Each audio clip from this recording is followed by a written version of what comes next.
बिस्मिल्लाहिर्रहमानिर्रहीम। अस्सलाम वालेकुम नाज़रीन, मैं वास्मा शिराजी। प्रोग्राम है फैसला आपका।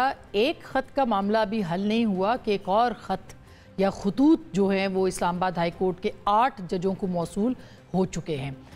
मुबैना तौर पर बल्कि चीफ जस्टिस साहब ने इस्लामाबाद हाई कोर्ट की उसकी तस्दीक की है कि एंथ्रॉक्स से भरे, यानी कि सफ़ूफ ऐसा जो कि जहरीला है उससे भरे हुए ये खतूत थे जो कि वहाँ पर आज जज साहिबान को मिले। बहरहाल तहकीकात का हुक्म दे दिया गया है, मुकदमा दर्ज हो रहा है, लेकिन असल बात यह है कि एक ख़त अभी जो 6 जजों का मामला था जिसमें कि उन्होंने संगीन इल्ज़ामात लगाए थे, वो मामला चल रहा था कि ये मामला भी बीच में आधम का। क्या होगा इस मामले के ऊपर भी हम इस पर बात करेंगे। और कल इस मामले के ऊपर सुप्रीम कोर्ट में 7 रुकनी लार्जर बेंच भी समाअत करेगा। अब 7 रुकनी लार्जर बेंच के सामने कुछ सवालात हैं और कुछ एतराज़ात हैं, कुछ तहफ़्फ़ुज़ात हैं, कुछ ख़दशात हैं, कुछ शुबहात हैं।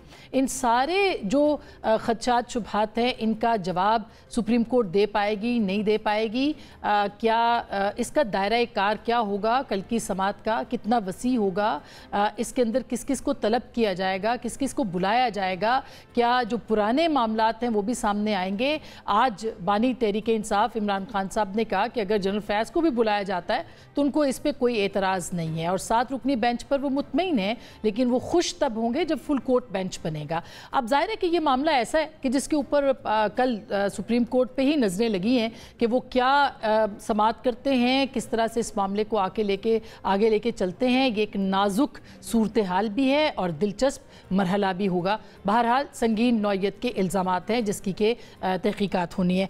दूसरी जानिब अगर आप देखें, आज का जो सेनेट का इजलास था या सेनेट के इंतखाबात थे, उसमें अब तक की जो सूरत हाल है, पाकिस्तान पीपल्स पार्टी सबसे ज़्यादा नशिस्तें मुंतखब करके नंबर 1 पे आ गई है, या अब आज के जो इंतखाबात थे उसमें टॉप पे रही है। अलबत्ता खैबर पख्तूनख्वा के अंदर जो सूरत हाल बनी है उसमें पाकिस्तान तहरीक इंसाफ या आज़ाद वहाँ पे जो अरकान हैं उनका ये मानना है और उनके वज़ीर आला का ये मानना है, अली अमीन गंडापुर साहब का, कि यहाँ पर मखसूस नशिस्तें जो कि अलॉट की गई हैं कोर्ट की जानिब से, इलेक्शन कमीशन की जानिब से, अपोजिशन अरकान को किसी तौर उनका हलफ नहीं हो पाएगा। आज सारा दिन यही मामला वहाँ पे चलता रहा है। एक आइनी अमल है, क्या इसके अंदर रुकावट गैर आइनी तसव्वुर होगी, क्या ये एक तबले जंग है जो कि हम कहें कि खैबर पख्तूनख्वा से बजाया जा चुका है और उनका एक मसला बहरहाल ये है। इसके ऊपर भी आज के इस प्रोग्राम में बात करेंगे और इसके साथ साथ जो दीगर मामलात हैं, सियासी ग्रैंड अपोजिशन अलायंस तश्कील पा चुका है और लगता है कि ईद के बाद जो है वो दमादम मस्क कलंदर होगा। इसमें ताहाल कुछ जमातें जिसमें पाकिस्तान तहरीक इंसाफ भी है, जमात इस्लामी भी है, इसमें मैंगल साहब की BNP मैंगल भी है, इसमें महमूद खान अचकज़ई साहब भी हैं। अभी तक इसमें मौलाना फजलुर रहमान साहब शामिल नहीं हैं, मगर हो सकता है कि वो भी ग्रैंड अलायंस का बाद में हिस्सा बन जाए। वो सूरत हाल क्या होगी इस पर बात करेंगे। हमारे साथ जनाब इस वक्त है मुजम्मिल सोहरवर्दी साहब, तज्ज़ियाकार हैं, सीनियर सहाफ़ी हैं, इनसे भी बात करेंगे। हमारे साथ मौजूद होंगे जनाब अतात आरड़ साहब जो कि वफाकी वज़ीर इत्तलात व नशरियात हैं। हमारे साथ सलमान अकरम राजा साहब लाहौर से मौजूद हैं और पाकिस्तान के मारूफ कानूनदान हैं, ख़ुद इनका भी धांधली के हवाले से एतराज़ मौजूद है। कमर ज़मान कायरा साहब पाकिस्तान पीपल्स पार्टी के सीनियर रहनुमा भी हमारे साथ मौजूद हैं। आप सब लोगों का बहुत बहुत शुक्रिया। सबसे पहले राजा साहब आपके पास मैं आती हूँ, क्योंकि ये जजों की धमकी का मामला हो या 6 जजों के खतूत का मामला हो, अब सुप्रीम कोर्ट के कोर्ट में बॉल है, तो आपको ये मामला कहाँ जाता हुआ दिखाई दे रहा है सर? देखिए, जो मामला अब सुप्रीम कोर्ट के सामने कल होगा वो मैं समझता हूँ पाकिस्तान की तारीख का संगीन तरीन अदालती मामला है। अब सुप्रीम कोर्ट ने तय करना है कि वो इस मामले को कैसे आगे चलाती है। पहले तो जाहिर है हमने देखा था उन्होंने मामले को रफा दफा करने की कोशिश की, कमीशन बनाने की कोशिश की, वो तमाम मामला ढेर हो गया। वो एक गलत कदम था और मुझे खुशी है कि सुप्रीम कोर्ट ने एतराफ़ कर लिया कि वो एक गलत कदम था। अब उनको एक इंस्टीट्यूशनल रिस्पांस जिसको कहते हैं, बतौर इदारा एक रिस्पांस देना है। और हर एक को पता है कि ये इस मुल्क में बहुत अरसे से हो रहा है, ये कोई नई बात नहीं है, लेकिन ये नया ये है कि 6 जज साहिबान ने खुलकर एक बात कर दी। अब ये वो लोग हैं जो हर रोज़ ज़िंदगी मौत का फैसला करते हैं, इनकी बात पे हम एतबार नहीं करेंगे तो किसकी बात पे एतबार करेंगे? इन लोगों की अब तफ्तीश नहीं होनी, उन्होंने बता दिया। और इसके हम बहुत से लोग गवाह हैं, हम इन मुकदमात में शामिल रहे हैं, हम जानते हैं कि मुकदमात किस तरह चले हैं, किस तरह उनका रुख मुड़ा है अचानक और किस तरह नहीं मुड़ा, कौन से जज साहिबान हैं जो खड़े रहे अपनी जगह और कौन से जज साहिबान हैं जो खड़े नहीं रहे, ये हम सब जानते हैं। जो उनका तकाजा है कि तमाम मुल्क के जज साहिबान को मदऊ किया जाए कन्वेंशन में, तमाम हाई कोर्ट्स के जज साहिबान को, मैं समझता हूँ ये इंतहाई अहम मोड़ होगा अगर हम ये कर डालें। सुप्रीम कोर्ट को ये करना चाहिए, तमाम जज साहिबान को बुला के उनसे पूछें, रिकॉर्ड करें कि हुआ क्या है इस मुल्क में, उनके साथ आज क्या हो रहा है, और फिर एक इदारे के तौर पे ऐलान करें कि कोई भी जज अगर इस किस्म की सूरत से दो चार होता है तो वो फ़ौरन वाशगाफ अल्फाज में बयान करे कि उसके साथ क्या हुआ या उसके ख़ानदान के लोगों के साथ क्या हुआ। और ये मामला जो है इज्तमाही तौर पे सुप्रीम कोर्ट के ज़ेर निगरानी इसको देखा जाएगा। ये होगा एक मजबूत किस्म का बिल्कुल सही बात है, ये जवाब बतौर इदारा। बिल्कुल सलमान साहब, लेकिन आपने देखा है कि कमीशंस पे कमीशंस बनते हैं, कभी कुछ निकला नहीं है। खैर कमीशन तो अब ये नहीं है, लेकिन क्या आप क्या आपको लगता है कि सुप्रीम कोर्ट की प्रोसीडिंग से भी कुछ निकल पाएगा इसमें से, या ये महज एक कार्रवाई होगी? जी मैंने यही अर्ज किया ना कि दोनों बातें मुमकिन हैं। ये महज एक कार्रवाई हो सकती है और उससे बढ़ के भी कुछ हो सकते हैं। अगर इस कार्रवाई के दौरान साथ साथ वो कन्वेंशन बुलाई जाए जिसका तकाजा इस्लामाबाद हाई कोर्ट के छह जज साहिबान ने किए, तो आप देखेंगी कि तमाम मामला जो है वो एक अपनी जान पकड़ लेगा।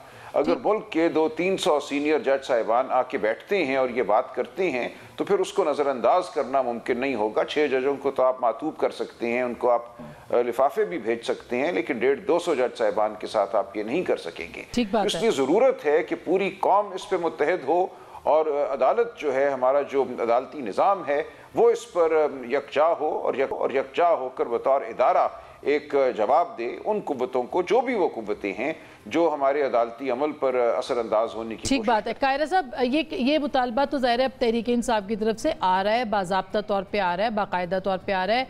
क्या आपको लगता है कि चीफ जस्टिस साहब भी ज़ाहिर है कि एक तलवार की धार पे हैं इस वक्त, उनको बहुत मोहतात होकर सब इस मामले को देखना पड़ेगा।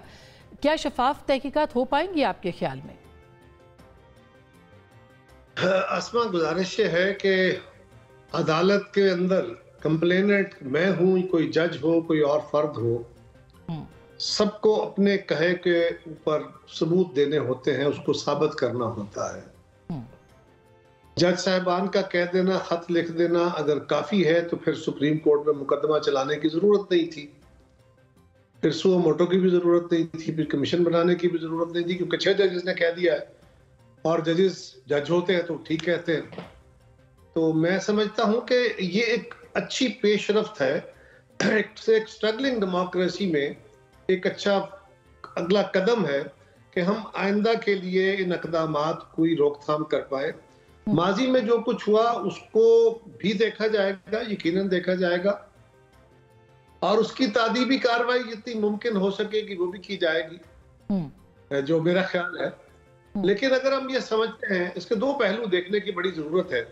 एक तो ये है कि अगर हमारा ये ख्याल है कि सुप्रीम कोर्ट में एक मुकदमा चलेगा और यहाँ पे जो जज साहिबान ने भी कहा, और मेरी बहुत काबिल एहतराम है राजा साहब, उन्होंने भी कहा कि कन्वेंशन होना चाहिए। उस कन्वेंशन के अंदर पाकिस्तान में सुप्रीम कोर्ट और हाई कोर्ट के जज साहिबान सारे आके बैठे, अपने अपने एक्सपीरियंसेस शेयर करें, जिसके साथ किसी ने उनको मजबूर किया गया, उनको धमकी दी गई, तो यकीनन फिर इदारे हमारे आमने सामने होंगे। अच्छा, एक तसव्वुर यह है कि डरने की जरूरत नहीं है, जो है होने दे। एक तसव्वुर यह है कि इससे बेहतरी का सामान निकलेगा या कोई खराबी निकल सकती है, और या ये भी हो सकता है कि फिर एक ऐसा काम हम ट्रिगर कर दें जो हमारे कंट्रोल में रहे ना हो। और वो ये हो सकता है कि अगर आज जज साहिबान एक इदारे को, उसकी कारकर्दगी को, उसके अमल को गेज कर रहे हैं, तो कल जज साहिबान ने जो किया हुआ है उनसे भी बहुत सारे गिले हैं लोगों को, सियासी जमातों को, सियासी कारकुनों को, बहुत सारे लोगों को, वो भी अपनी शिकायत लेके चले जाएंगे। उनकी शिकायत का भी फिर अदाला करना पड़ेगा, वो भी किसी कन्वेंशन का मुतालबा कर देंगे। कायरा साहब, इसका मतलब तो ये कि फिर इस मामले को रहने दिया जाए। वो जो 6 जज कह रहे हैं कि उनके बेडरूम्स में कैमरे लगे, वो छोड़ दिया जाए मामला। आसमा, मैं बिल्कुल ये नहीं कह रहा जी, मैं तो आपको 2 बातें कह रहा हूं कि अगर आप ये करेंगे तो क्यों ना। बिल्कुल जज साहिबान का हक है, उनको आजादाना माहौल में इंसाफ करने का राइट मिलना चाहिए और उनको खुल के फैसले करने का इख्तियार मिलना चाहिए। ठीक। वो आज उनके साथ होने वाली ज्यादती पे यदि उनको मजबूर किया गया कि आप किसी के खिलाफ फैसला करें, और अगर उन्होंने मेरे खिलाफ फैसले किए तो फिर मेरा भी राइट होगा, तो ये चीज तो फिर ट्रिगर हो जाएगी ना, फिर आप उसको रोक नहीं सकेंगे। आज एक जज्बाती फिजा में जरूर है, मैं उसका ये मतलब पता नहीं है कि मैं कह रहा हूं किसके ऊपर मिट्टी डाले, नो, मैं तो ये कह रहा हूं कि आइंदा के लिए, मौजूदा के लिए, आइंदा के लिए खास तौर पे इसका सद्देबाब होना चाहिए। बिल्कुल ठीक बात। अच्छा, ब्लॉक हो गया आपके ख्याल में? कोई राय नहीं है, लेकिन ये याद रखिए कि अगर आप किसी मुहिम जोई में इदारों को आमने सामने खड़ा करते हैं, एक इदारे की ख्वाहिशें पूरी करते हैं, तो दूसरे उस इदारे के ऊपर भी बहुत सारे बड़े बड़े सवाल, बहुत बड़े बड़े, उनको भी फिर एड्रेस करना चाहिए। अच्छा अता, आपका क्या कहना है? ये भी एक दो पॉइंट ऑफ व्यू है। ट्रूथ एंड रिकंसिलिएशन कमीशन बना सर, ये ट्रूथ कमीशन की बात हो, बिल्कुल आपकी बात सही है। जो भी सलमान साहब ने बात की वो भी यही कह रहे हैं कि सबको बिठा लें, सब अपने अपने सच बताएंगे। वो ये नहीं कह रहे सर, वो कह रहे हैं कि सच बताएंगे अपने। कमीशन में नहीं, वो ये नहीं कह रहे कि कमीशन बनाए, हाँ वो ये कह रहे कि सब कन्वेंशन बुलाएं जिसमें कि सब आए अपने अपना सच बयान करें। कन्वेंशन में तो एलिगेशन है ना कि जिसको कोई एलिगेशन है वो एलिगेशन सामने लाए, वो अपनी एफआईआर दर्ज कराए। मैं ये कह रहा हूं कि ट्रूथ एंड रिकंसिलिएशन कमीशन में अपने अपने इकरार करके आगे बढ़ने का रास्ता पैदा करें। ठीक बात है, ठीक बात है। इत्तेफाक करता हूं कायरा साहब से, बिल्कुल इत्तेफाक करता हूं। ये दुरुस्त बात है। जज साहिबान का भी मुहासबा होना चाहिए, बिल्कुल जज साहिबान को भी जवाब देना चाहिए कि वो माजी में अभी जैसे पीएमएलएन अपनी बात कर रही है। राजा साहब आप बेहतर जानते हैं, सियासतदानों का एहतसाब अदालतें भी करती हैं, नैब भी करती है, दीगर इदारे भी करते हैं। क्या क्या आएगा इसमें, ये इम्पोर्टेंट है ना। आता आपकी जमात अपना मामला देखती है। चाहता हूं कि कोई ऐसा चीज पे करना हो जाए कि काबू न रहे। मुजम्मिल साहब, क्या आप क्या कहते हैं, ये बेहतर सोल्यूशन नहीं है जो कायरा साहब कह रहे हैं और जो राजा साहब कह रहे हैं? कहीं ना कहीं आ सकती है बात। देखिए, मैं समझता हूँ कि अदलिया ना तो कोई ट्रेड यूनियन है, ना कोई सियासी जमात है, ना कोई एनजीओ है कि अपना कन्वेंशन करे, सारे जज आएँ और बात और वहाँ पे तकारीर करें और उन तकारीर के बाद एक नैरेटिव बिल्डिंग करें। ना ये कोई ट्रेड यूनियन है, ना सियासी जमात है, ना एनजीओ है। अदलिया इंसाफ का एक इदारा है और इदारों को इदारों के तौर पर बिहेव करना चाहिए। ट्रेड यूनियन और सियासी काम नहीं करने चाहिए, कोई भी इदारा हो। मैं समझता हूँ कि कन्वेंशन की तो कोई गुंजाइश नहीं है। अगर जिस भी जज को शिकायत है, उस शिकायत के लिए कानून और आइन में दिए गए रास्ते के तहत उस शिकायत पर उसको चलना है और इंडिविजुअल शिकायत ही लेनी है। मैं ये मुश्तरका ख़त जो लिखे जाते हैं, जैसे हम 100 वकील मिलकर ख़त लिखते हैं, बार कौंसलें, जजेस को ऐसे खतूत नहीं लिखने चाहिए, उनको कानून और आइन के मुताबिक काम करना चाहिए। अब ये अता, आपका इनटेक इम्पॉर्टेंट है, हुकूमत भी हैं आप, और तसद्दुक़ जिलानी साहब का मामला आपके सामने आया, उन्होंने रिक्यूज़ किया क्योंकि उसकी जो TORs थी उसके ऊपर वो मुतमईन नहीं थे। अब कोर्ट है, वो बैठेगी कल।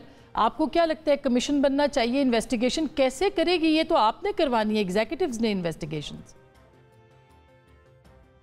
देखिए, बात बड़ी सीधी है कि सुप्रीम कोर्ट के चीफ जस्टिस के साथ हमारी मुशावरत हुई।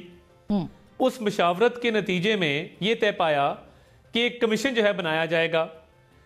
एक एलामिया जारी हुआ सुप्रीम कोर्ट की तरफ से, तसद्दुक़ जिलानी साहब से उनकी रजामंदी ली गई और उसके बाद कमीशन नोटिफाई कर दिया गया। अब जब उन्होंने खत लिखा है, उन्होंने वापस चीफ जस्टिस को लिखा है। देखें, ये सारा मामला अगर आप देखें तो पहला खत भी चीफ जस्टिस को लिखा गया, मुशावरत भी एग्जीक्यूटिव से चीफ जस्टिस ने की, और अब भी तसद्दुक़ जिलानी साहब ने जो खत लिखा है उन्होंने उसमें अपने आप को रिक्यूज किया है, माजूरी का इजहार किया है। तो ये तो अब चीफ जस्टिस की स्वाबदीद है कि वो जो ओरिजिनल लेटर उनको 6 जजेस की तरफ से लिखा गया था वो उस पर क्या एक्शन लेना चाहते हैं। उन्होंने मुनासिब समझा कि एक बेंच बना दिया जाए और एक बेंच बना के उसका खुद नोटिस लेते हुए उसको समाअत के लिए मुकर्रर कर दिया कल। अब देखें, फुल कोर्ट का मुतालबा आ रहा है। मेरी नाकिस इल्म के मुताबिक जो जजेस इस्लामाबाद में अवेलेबल थे उन पे मुश्तमिल बेंच बनाया गया है, बाकी कहीं ना कहीं किसी और बेंच में थे। और देखिए, हमने जब प्रैक्टिस एंड प्रोसीजर्स एक्ट बनाया उसमें आपको याद होगा कि फर्द वाहिद की अब स्वाबदीद नहीं है बेंचों की तश्कील। अब वो सीनियर मोस्ट जो जजेस हैं उनसे मुशावरत के बाद ही बेंचेस जो हैं वो तश्कील दिए जाते हैं। अब क्योंकि ये letter in the first place supreme court को लिखा गया था अब अगर सुप्रीम कोर्ट उसको फिक्स कर रही है फॉर हियरिंग, तो इसमें मैं समझता हूं कोई हर्ज नहीं है। तो अता साहब एक सेकंड में, आपने जो बात जो अवेलेबल जज थे उनके पे मुश्तमिल 7 रुकनी बेंच बनाया गया, तो इसका मतलब ये है कि ईद के बाद ये फुल बेंच में, फुल कोर्ट में तब्दील हो सकता है, जो आपने कहा कि अभी की ये अरेंजमेंट है? देखिए, ये तो चीफ जस्टिस की स्वाबदीद है कि उन्होंने जो अवेलेबल जजेस थे उन पे मुश्तमिल प्रैक्टिस एंड प्रोसीजर्स एक्ट के तहत एक बेंच तश्कील दिया है। अब नया बेंच बनता है नहीं बनता, क्या मामला दोबारा से सुना जाएगा नए बेंच की तश्कील पे, मैं तो इस पे कमेंट नहीं कर सकता, बिकॉज ये तो बेहतर सुप्रीम कोर्ट इस पे बता सकती है। मगर बुनियादी नुकता ये है कि उन 6 जजेस ने चीफ जस्टिस को एड्रेस करके खत लिखा था और चीफ जस्टिस को अपने ग्रीवेंसेस जो हैं उनके रिडर्सल के लिए कहा था और उनसे ये अर्ज की थी कि ये हमारे मसाइल हैं, ये इश्यूज हैं, इस हवाले से कोई ना कोई तहकीकात की जाए। तो चीफ जस्टिस ने उस पर नोटिस लेते हुए उसको फिक्स कर दिया है। ये जो अपोजिशन जमातों की तरफ से पहले एतराज कमीशन पे किया गया, तसद्दुक़ जिलानी साहब पे किया गया, अब वो इस बेंच की तश्कील पे किया जा रहा है, तो मुझे तो ये समझ नहीं आती कि ये मुतमईन कैसे होंगे। क्या किसी सियासी आदमी को लगा दिया जाए, क्या किसी ब्यूरोक्रेट को लगा दिया जाए? अब जब चीफ जस्टिस ने नोटिस ले ही लिया है और वो इस मामले को मंतकी अंजाम तक पहुंचाना चाहते हैं और इसमें ताखीर भी नहीं की, हमारे से भी मशावरत एग्जेक्टिव से फौरन की, काबीना की मीटिंग भी फौरन हुई, तसद्दुक़ जिलानी साहब का तकर्रर भी फौरन हुआ, अज खुद नोटिस करते हुए समाअत के लिए भी मुकर्रर फौरन किया गया है। जब ताखीरी हरबे नहीं हैं, क्योंकि मुझे याद है कि बंदयाल साहब के जमाने में ताखीरी हरबे भी अपनाए जाते थे और बेंचेस की तश्कील में supreme court practice and procedures act को भी लागू नहीं किया जाता था। अब जब supreme court practice and procedures act भी लागू है और चीफ जस्टिस नोटिस भी ले रहे हैं, ताखीर भी कोई नहीं है, तो फिर ये गिला किस बात का है? अच्छा, अब ये गिला मैंने पूछना है, आप बता दें थोड़ा सा, फिर मैं ब्रेक पे जाऊं। मुझे कहा जा रहा है ये गिला किस बात पे आपको मुजम्मिल साहब हो सकता है, इत्मीनान किस बात पे होगा? क्या नताइज पे भी इत्मीनान हो सकता है जो भी निकलेंगे? नहीं, ये अब एक सियासी, देखिए ना, जब किसी इशू में एक सियासी जमात फरीक की हैसियत ले ले तो फिर मसला वो उसको सियासी बना लेती है। इस वक्त तो पॉलिटिकल एरिना में। लेकिन मैं एक और बात कहना चाहता हूँ, मैं इस बात के हम सब हक में हैं कि अदलिया की खुद मुख्तारी और आज़ादी पर कोई कॉम्प्रोमाइज़ नहीं हो सकता। दुरुस्त बात। हम समझते हैं, इस बात पर हमारा कामिल यकीन है कि जजेस को फैसले करने की मुकम्मल आज़ादी होनी चाहिए और किसी को भी जजों को दबाव में लाने की इजाज़त नहीं होनी चाहिए। अच्छा, अब ये दबाव में लाने का एक इल्ज़ाम तो एस्टेब्लिशमेंट और एजेंसियों पर है, तो एक दबाव में लाती सियासी जमातें भी तो अदलिया को दबाव में लाती हैं। अब ये जो 300 लोगों का खत था वुकला का, जिसके नतीजे में नहीं बात पूरी कर लेना, जिसके नतीजे साहब ने खुद नहीं लिखा, जब नहीं, वो तो इन हाउस एडमिनिस्ट्रेटिव मामलात पर था, जुडिशल मामलात पर नहीं था। मैं ये कह रहा हूँ कि जो 300 वुकला ने खत लिखकर सू मोटिव कराया है, क्या इन्होंने भी सुप्रीम कोर्ट पर दबाव नहीं डाला है? नहीं, मगर ये भी नई बात नहीं है, ये होता रहा पहले भी। नहीं, गलत होता तो पहले शौकत अजीज सिद्दीकी साहब वाला मामला भी पहले होता रहा है। नहीं, सिविल सोसाइटी भी लिखती रही है। नहीं, फिर नहीं लिख सकते ना। अच्छा। आप अदलिया को किसी तरह भी दबाव में नहीं ला सकते। आप ये कहें कि अदलिया को दबाव में लाने की सिविल सोसाइटी को इजाजत है, सियासी जमातों को इजाजत है, एस्टेब्लिशमेंट को नहीं है। तो अदलिया दबाव ना महसूस करे ना सर। नहीं, अच्छा, मैं नहीं करना चाहिए, लेकिन लाने की भी इजाजत नहीं होनी चाहिए। अच्छा, अब मैंने ब्रेक लेनी है। अब मैं ब्रेक के बाद हम इस पे बात करेंगे कि ट्रूथ कमीशन भी बन सकता है, सच्चाई कमीशन, या नहीं बन सकता। क्या कल वे फॉरवर्ड क्या होगा इस मामले के ऊपर सुप्रीम कोर्ट की जानिब से, क्या हो सकता है इम्कान? ब्रेक के बाद।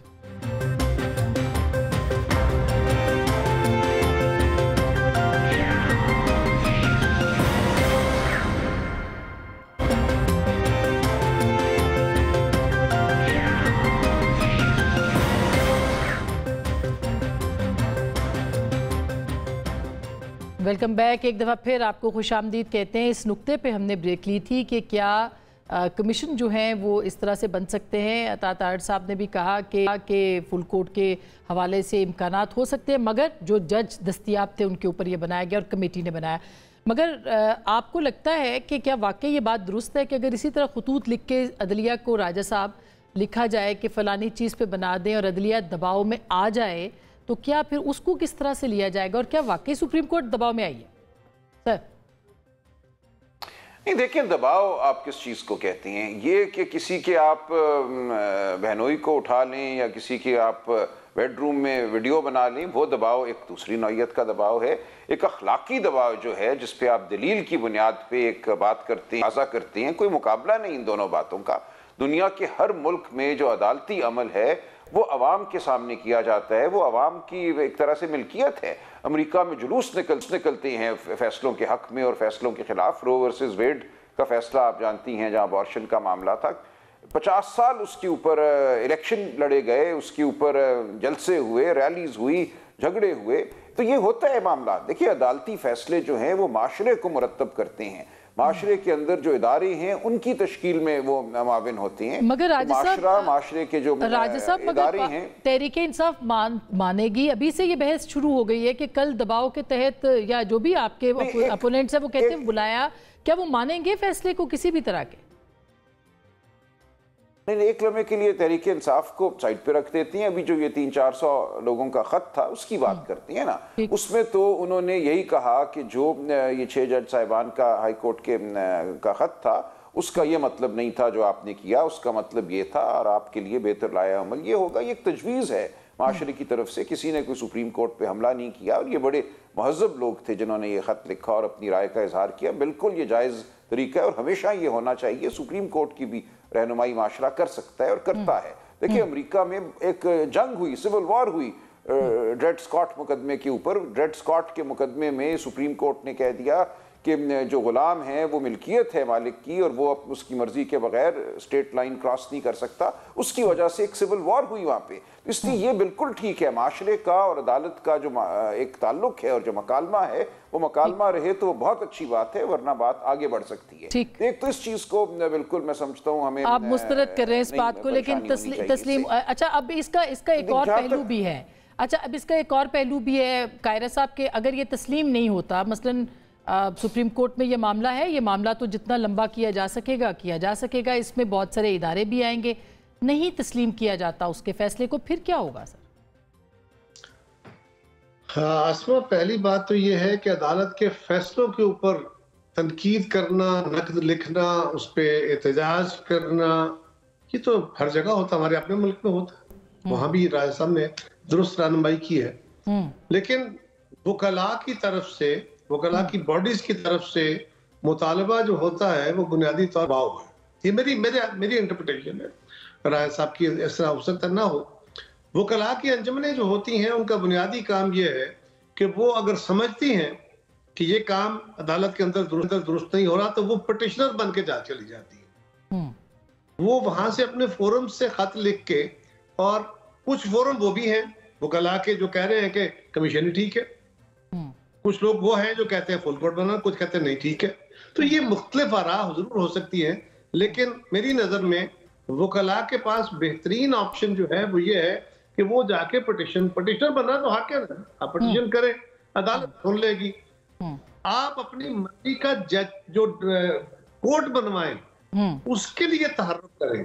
एक वकला बहस कर रहे हैं, ठीक, उधर से पीटीआई भी मुतालबा कर रही है, एक सियासी जमात भी मुतालबा कर रही है, 4-6 जजेस भी मुतालबा कर रहे हैं।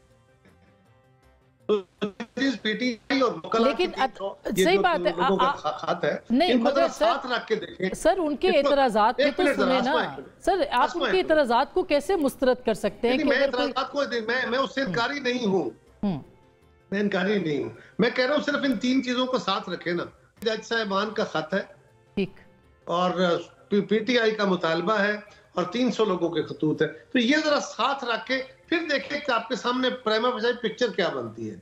क्या इस सूरत हाल में बेंच तश्कील देना या दिलवाना या ये प्रेशर का एक तासर पैदा करना, ये हम कह रहे हैं मुनासिब नहीं। हमने ये तो नहीं कहा कि ये नहीं होना चाहिए। हाँ, मगर प्रेशर तो फिर से चीफ जस्टिस साहब ने लिया ना, ये भी तो आप तस्लीम करें। अता तारड़ साहब जो एग्जीक्यूटिव है वो अपना माइंड पहले दे चुकी है। एग्जीक्यूटिव समझती है कि 6 जज गलत कह रहे हैं, फिर वो कमीशन बनाती है, फिर चीफ जस्टिस साहब, जाहिर है चीफ जस्टिस साहब को देखा जाए तो उन्होंने सही फैसला किया है कि उन्होंने फिर कोर्ट को बुला लिया है कि भैया आप फैसला करें। एग्जीक्यूटिव ने अपना माइंड क्यों दिया है सर? नहीं, हमने कहां अपना माइंड दिया, हमने तो जो TORs दिए, हाँ, हमने तो उसमें यह कहा है कि इसकी तहकीकात होनी चाहिए, और अगर कोई जिम्मेदार है उसकी जिम्मेदारी का भी तयन होना चाहिए और एक्शन भी होना चाहिए। हमारे आप TOR पढ़े बड़े क्लियरली कि ये खत के जो मदरजात हैं ये ठीक हैं कि नहीं हैं, और अगर कोई सबूत है तो फिर उसका जिम्मेदार कौन है और जिम्मेदारी का तयन किस पे होता है, और क्या अगर जिम्मेदारी का तयन होता है तो फिर एक्शन क्या होना चाहिए। अब देखिए ये बड़ा क्लियर मामला है। एग्जेक्टिव ने तो कमीशन बनाया ही इसलिए था कि ताकि खुल के तहकीकात हो जाए, इस पे बात हो जाए। ना माइंड दिया, ना इसको ब्लॉक किया, बल्कि फराख दिली के साथ इस मामले को आगे चलाया। हाँ, एक बात पे तशवीश जरूर है, जहां पे उस खत में ये लिखा गया कि एग्जेक्टिव जो है उसकी इंटरफेरेंस होती है, वो इनकरेज करता है ऐसी चीजों को, तो हमने वो ये जरूर कहा कि ये नामुनासिब है। उस खत में एग्जेक्टिव के किरदार पे ये बात नहीं होनी चाहिए थी। उसको तशवीश की नजर से काबीना ने देखा और उसको नामुनासिब करार दिया और उसकी नफी की। अदरवाइज तो उन जजेस के खत के ऊपर हमने तो तहकीकात का ऑर्डर किया था। एक रिटायर्ड सुप्रीम कोर्ट के जज को दरखास्त की थी कि वो आके कमीशन को हेड करें, तो हमारी तरफ से तो कोई दिक्कत नहीं थी। अच्छा, अब अगर आपको अदालत कहती है कि आप बुलाए इदारों के सरबराहान को या आप उनसे पूछें, तो आपकी हुकूमत कहाँ खड़ी होगी सर? देखिए ये तो अदालत की स्वाबदीद है ना कि अदालत क्या हुक्म इसमें जो है वो सादर फरमाती है। तो अदालत के ऑर्डर का वेट करेंगे कि अदालत इसमें क्या तर्ज अमल होता है, क्या वो खुद इस पे तहकीकात करते हैं, JIT बनाते हैं, कमीशन बनाते हैं। ये सारे सवालात हैं जिनका जवाब कल समाअत के बाद आएगा। तो तब तक मेरा ख्याल इंतजार करना चाहिए कि इस पे जुडिशरी क्या व्यू लेती है, और जब खत जो है वो 7 रुकनी बेंच उसको टेकअप करता है तो आगे क्या लाहे अमल जो है वो इख्तियार किया जाता है। लेकिन तहरीक इंसाफ का मुतालबा फुल कोर्ट का है और वो आपके ख्याल में होना चाहिए, हो सकता है, इम्कानात हैं? देखिए तहरीक इंसाफ इसमें मुझे समझ नहीं आता कि पार्टी कैसे है। यानी 6 जजेस एक खत लिखते हैं और वो तहकीकात का मुतालबा करते हैं, उस पर कमीशन बनता है, फिर चीफ जस्टिस के पास मामला जाता है, वो समाअत कर देते हैं। ये किस बुनियाद पे कहा जा रहा है कि जी फुल कोर्ट बना दें? उसके पीछे जवाब क्या है और फुल कोर्ट बनने से क्या होगा और उनका स्टेक क्या है? यानी देखें, अगर तो वो 6 जजेस खुद बात कर रहे हो तो फिर एक और बात है। अगर वो खुद बात नहीं कर रहे और चीफ जस्टिस ऑफ पाकिस्तान को खत लिखा था, चीफ जस्टिस ने उस पर एक्ट अपॉन करते हुए बेंच बनाया है, तो मैं समझता हूं बेहतर किया है। और क्या ऑप्शन मौजूद था जो अवेलेबल जजेस राजा साहब, ये मैं जवाब लेके मुजम्मिल साहब के पास आती हूँ। राजा साहब, आपके पास क्या मतलब आप क्यों पार्टी हैं? सीधी सी बात है, आप फरीक क्यों बन रहे हैं? ये एक सवाल।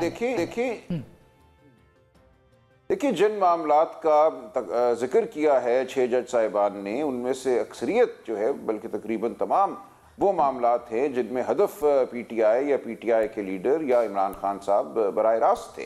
टिरियन केस का उन्होंने जिक्र किया, जिसकी वजह से 2 जज साहिबान ने बताया कि उनको क्या झेलना पड़ा, एक जज साहब अस्पताल में दाखिल हुए। तो ये तमाम मामलात जो हैं जुड़े हुए हैं। लेकिन इसके अलावा देखिए, सियासत को पता नहीं हम क्यों बुरा समझते हैं और सियासी जमात से क्यों खाइफ रहते हैं। ये एक माशरती मामला भी है। एक लम्हे के लिए हम छोड़ दें कि PTI इसमें हदफ थी, हर सियासी जमात का ये काम है कि जो माशरती मामले हैं, जो माशरती तकाजे हैं, उनको सियासत का हिस्सा बनाए और उनको सामने लेकर आए। मगर अच्छा, बिल्कुल सर, मगर क्या कौन से मैं ये मुजम्मिल साहब को इसमें बहुत से वो कह रहे हैं, टिरियन केस वाला भी इसमें है। मुजम्मिल साहब, सियासी जमात को चाहिए कि वो अपना मुतालबा आरक्षण अपने कोर्ट के अंदर पिटीशन की सूरत में पार्टी बने जाके।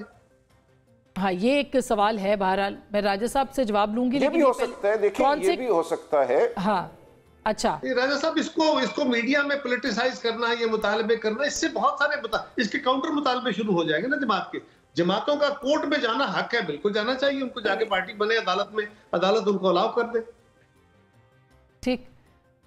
देखिए जो कुछ भी अदालत में होता है वो मीडिया में तो आ ही जाता है। जो एक बड़ा मकालमा माशरे में है उसको अब रोकना मुमकिन नहीं है। जो बात भी अदालत में की जाएगी वो मीडिया में आएगी, माशरे में एक मकालमे का वो हिस्सा बन जाएगी। अच्छा,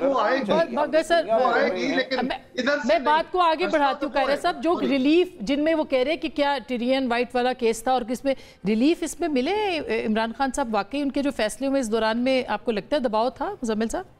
मुझे तो नहीं लगता। जितनी इमरान खान साहब को हाई कोर्ट से रिलीफ मिले हैं वो तो अनप्रेसिडेंटेड हैं, चाहे लाहौर हाई कोर्ट हो, चाहे इस्लामाबाद हाई कोर्ट हो, चाहे पेशावर हाई कोर्ट हो, चाहे बलूचिस्तान हाई कोर्ट हो। जितने रिलीफ इमरान खान साहब को मिले हैं बानी पीटीआई को, वो अनप्रेसिडेंटेड हैं, और उनको अगर यकसा निज़ाम इंसाफ के तराजू में तोला जाए तो वो फिर पलड़ा भारी हो जाता है, क्योंकि हमारा निज़ाम इंसाफ तो यकसा निज़ाम इंसाफ पर कायम है ना, कि एक जैसा इंसाफ देना है अदालतों ने। और मैं राजे साहब की एक और बात से बिल्कुल डिसएग्री करता हूँ। अदालतों को राय आमा से मरूब नहीं होना चाहिए। अदालतों ने आइन और कानून के तहत फैसला करना है, राय आमा के तहत फैसला नहीं करना है। अगर अदालतों ने मकबूलियत के ताबे फैसले नहीं करने हैं, वो किसी मकबूल बयानिए से इम्प्रेस होकर फैसला नहीं करना है। अदालत ने आइन और कानून के तनाजुर में फैसला करना है। अगर अदालतें मकबूल बयानिए के दबाव में फैसले करेंगी या डिजिटल मीडिया के दबाव में फैसले करेंगी तो फिर अदालतें आज़ाद नहीं हैं, वो फिर उस सियासी जमात उस बयानिए के दबाव में है। अच्छा, मैं इस पे ब्रेक ले लूं एक, बिल्कुल ना मकबूलियत पे फैसला होना चाहिए, ना कबूलियत की बुनियाद पे फैसला होना चाहिए, इंसाफ पे फैसला और आइन और कानून के तहत होना चाहिए। मगर ये एक बहुत बड़ा प्रेशर है, और आज इस्लामाबाद सुप्रीम कोर्ट में आज इस बात के ऊपर चीफ जस्टिस साहब ने बहुत अहम बातें भी की है। ब्रेक के बाद बात करेंगे, हमारे साथ रहिएगा।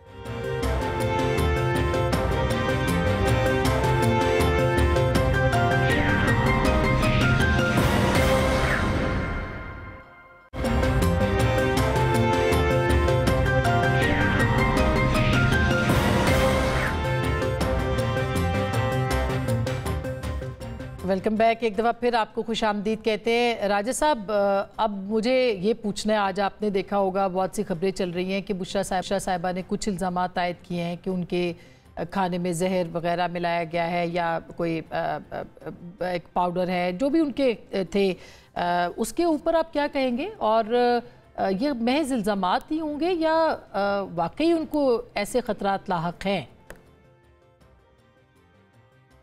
देखिए, खदशा तो बिल्कुल है, और अगर उन्होंने एक बात की है तो इसका मुकम्मल एक तिब्बी मायना होना चाहिए। जो उनकी खुराक है, जिस तरह से उनको दी जाती है, उसका कोई निज़ाम होना चाहिए, और उनकी मर्ज़ी के डॉक्टर साहिबान को मौका मिलना चाहिए कि वो उनका मायना करें, उनके ब्लड टेस्ट कराएं, दीगर जो भी टेस्ट हैं जिनसे इन बातों की तह तक पहुँचा जा सके।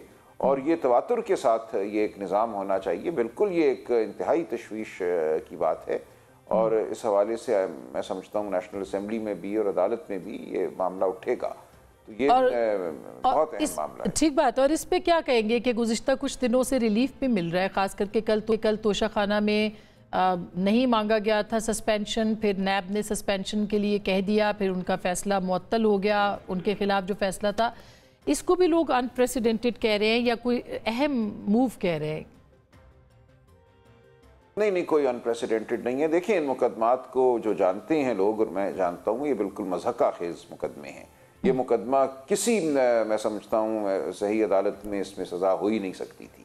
जिस तरह ये मुकदमे चले, 2-3 दिन में 18 घंटे कार्रवाई की गई, 14 घंटे सुबह 9 बजे से रात 12 बजे तक, और वह बेचारे जज भी और तमाम अमला जेल के अंदर बैठा हुआ जुते हुए थे, और पता था कि किस मकसद के लिए जुते हुए हैं कि पहले 3 मुकदमों में उनको सजा देनी है।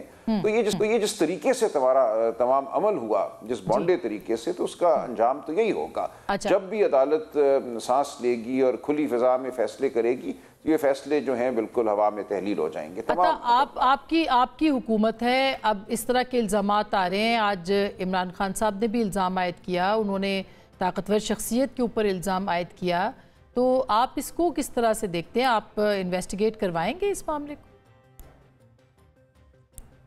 देखिए, मैं ये समझता हूँ कि ये पैरानोया है कि जब सिक्योरिटी ऑडिट कराया जाता है तो कहते हैं मुलाकातें बंद करती हैं। देखिए, आपकी सेफ्टी सिक्योरिटी के लिए सिक्योरिटी ऑडिट कराया गया है, और मैं नहीं समझता पाकिस्तान में कभी भी किसी सियासी लीडर को इतनी सहूलियात मुयसर हुई हैं जितनी खान साहब को हैं। एक्सरसाइज वाली बाइसिकल से लेके, वॉकिंग गैलरी से लेके, जो एडिशनल कमरे दिए गए हैं, और जो मुलाकातें हैं, जो उनका दिल करता है वो खाते हैं, सुबह मेन्यू देते हैं।